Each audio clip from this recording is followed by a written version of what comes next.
예수가족 여러분, 내일이 추석입니다.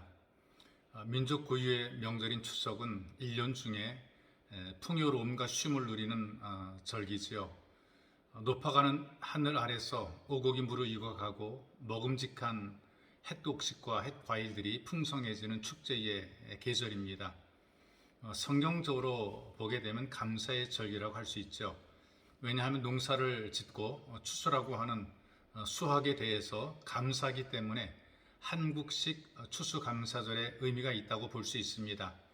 그래서 일부 교회에서는 이 추석을 전후해서 추수감사절로 지키는 교회도 있습니다. 그런 의미에서 추석 명절에 먼저 하나님께 도리를 다하는 예배자가 되는 것이 중요합니다. 그래서 함께 나눌 하나님 말씀이 시편 100편 1절에서 4절까지 말씀인데 제가 여러분들에게 읽어드리겠습니다. 온 땅이여 여호와께 즐거운 찬송을 부를지어다. 기쁨으로 여호와를 섬기며 노래하면서 그의 앞에 나아갈지어다. 여호와가 우리 하나님이신 줄 너희는 알지어다. 그는 우리를 지으신 이요 우리는 그의 것이니 그의 백성이요 그의 기르시는 양이로다. 감사함으로 그의 문에 들어가며 찬송함으로 그의 궁정에 들어가서 그에게 감사하며 그의 이름을 송축할지어다. 네, 그렇습니다. 우리는 이 하나님 말씀처럼 하나님께 감사하는 예배자가 되어야 합니다. 우리는 하나님이 지으셨고 우리는 하나님의 것이며 하나님의 백성이고 또 하나님의 기르시는 양이 되었기 때문에 그렇습니다. 이 과거엔 농사를 지는 것이 대부분 사람들의 생업이었습니다. 농사를 지으면서 적당한 햇빛이 비추는 것이라든지 또 적당하게 비가 오는 것이나 이 자연의 운행에 대해서 정말 민감하게 반응을 하게 되고 이게 굉장히 중요한 일입니다. 그런데 이런 자연의 운행은 사람들이 의미로 조절할 수 있는 것은 아닙니다.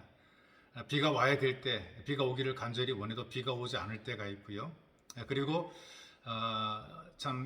햇빛이 비춰줘야 되는데 햇빛이 비추지 않은 그런 때가 있고요. 사람들의 마음대로 조절할 수 있는 것은 아닙니다. 그러면서 농사를 지어 수확을 거둘 때에 누가 농사를 도와주실까라고 하는 이 간절함에 사람들이 미신을 따르게 된 것이지요. 특히 우리의 조상들은 조상들이 도와준다고 생각했습니다. 그래서 조상에게 감사의 제사를 드리는 것이 이 전통이 된 것이죠.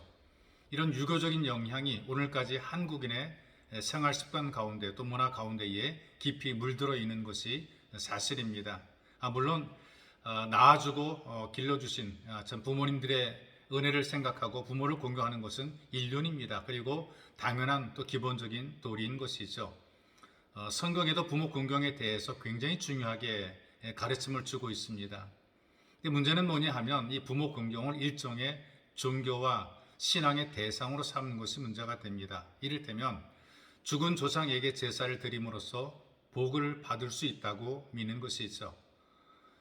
그런데 여러분, 이 부모로서 살아있을 때도 자녀들에게 원하는 대로 복을 줄 수 없던 것이 바로 우리들의 부모님이고 조상입니다.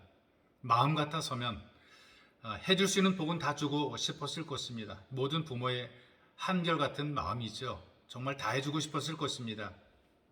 그런데 살아서도 해줄 수 없었던 이 복을 죽어서 흙이 되어버린 이후에 어떤 복을 줄 수가 있겠습니까? 이렇게 부모를 종교의 대상으로 만든 것이 유교적인 간섭에서 유래가 된 것이죠. 원래 유교라는 것이 학문입니다. 그러니까 종교가 될 수 없다는 얘기죠. 유교에는 신앙의 대상이라든가 또 죽음 이후에 대한 가르침들이 없어요. 공자는 이런 가르침을 주었습니다. 살아서 내일도 모르는데 죽어서의 일을 어떻게 알겠느냐. 살아있을 때에 내일 되어질 일도 알지 못하는 것이 사람들의 삶인데 죽음 이후의 일을 어떻게 알겠느냐. 그런데도 유생들은 죽은 조상을 신의 자리에 앉혀놓고 유교를 종교의 조건에 맞춰보려고 했던 것이죠. 물론 우리는 살아계신 부모님께 효도하고 또 돌아가신 부모님에게는 추모하는 마음을 가지는 것 당연하고요. 이런 마음을 가지고 우리가 예배를 드리고 또 부모님들에 대한 추모를 하고 있습니다. 이것이 자녀의 도리인 것이죠. 근데 무엇보다 우리는 천지를 창조하시고 인생의 생사화복을 주장하시는 오직 하나님 한 분을 믿고 하나님 한 분을 따르고 그래서 감사의 대상도 오직 하나님 한 분뿐으로 믿고 경배하고 예배를 드리는 것이죠. 이를 성신이라든가 우뚝 솟은 산이라든가 깊은 바다가 감사의 대상이 될 수가 없다는 것입니다. 물론 죽은 부모에게 복을 받기 위해 제사를 드리는 것도 올바른 감사의 행위는 결코 아닌 것이죠. 그러므로 우리는 성경에서 가르쳐 주신 대로 우리가 감사드려야 될 대상은 만물을 창조하신 하나님 아버지밖에 없다는 사실을 우리는 분명히 해야 되는 것입니다. 그래서 시편 136편의 말씀에도 보니까 모든 육체에게 식물을 주신 이에게 감사하라. 그 인자하심이 영원함이로다. 하늘의 하나님께 감사하라. 그 인자하심이 영원함이로다. 이렇게 찬양을 합니다. 이 추석은 감사의 절기입니다. 우리가 부족함이 있을 수 있지만 그러나 우리의 삶의 조건에서 감사할 조건을 찾아서 하나님께 감사를 드리는 것, 이것이 올바른 추석을 보내는 성도들의 자세라고 생각이 됩니다. 그리고 감사할 것을 허락하신 하나님께 찬양하고 하나님께 예배를 드리시길 원합니다. 무엇보다 우리는 충분히 감사드릴 만한 고백이 있어요.